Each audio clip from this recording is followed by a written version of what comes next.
What do I do when I'm broken? When I'm broken, I relish it. That's what I'm gonna do. I'm gonna use it. Because if I'm broken, then I just found my limitations. And until I know what my limitations are, how can I push them? How can I get better?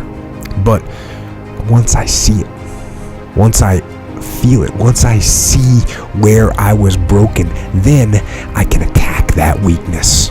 I can fill in that gap. I can reinforce that breach. If you break, it means it's time to fortify your will to make it stronger. There's all kinds of different ways to break. You can break physically, you can break mentally, you can break your heart, you can break your spirit, and none of those are fun, and all of those are gonna leave a mark. But the mark that they leave can be the mark of victory, or it can be the mark of defeat. Because every time you break, and in every way that you break, while it's a chance, it's definitely a chance for you to give up and for you to just to fall apart. But there's also opportunity.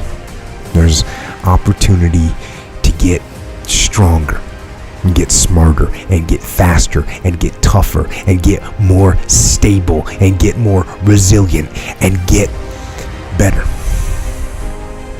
When you break, you have the opportunity to show the world, the whole world, what you are really made of.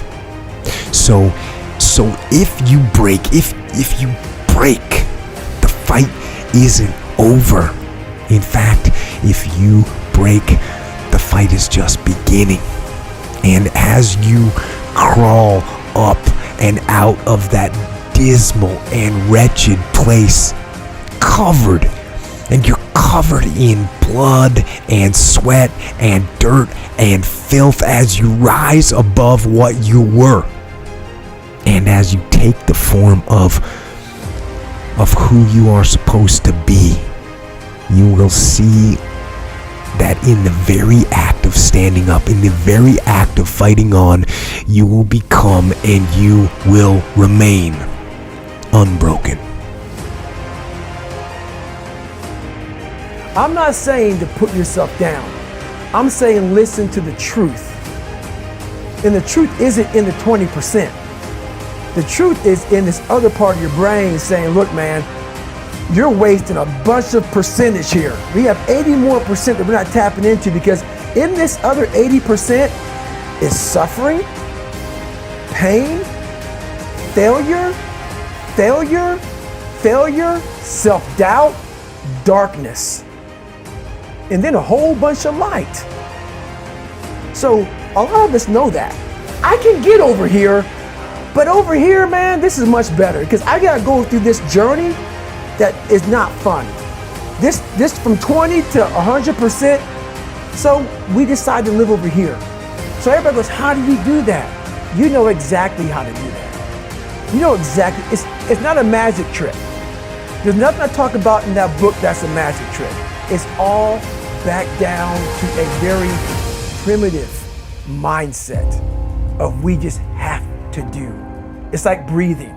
Breathing becomes normal. Like we don't know that we're doing it. That's how you have to live your life. When that alarm clock goes off at 4 or 5 in the morning, your mind says no. You just say, this is what we do. It's what we do now. Because to get to where you want to go, the amount of pain involved, I'm not saying physical, I'm not saying you got to break yourself off. The amount of mental pain of how many times you're going to have to do something that you don't want to do to get to where you want to go is going to be, there's going to be more times you do something that you don't want to do than you are going to want to do. And that's your new norm. So then it's like breathing. And then once you do this over and over and over again, it becomes like breathing. I don't want to live this lifestyle, but to get to the other side of this, I have to. So if you really want it, you realize what trying is and what trying is not.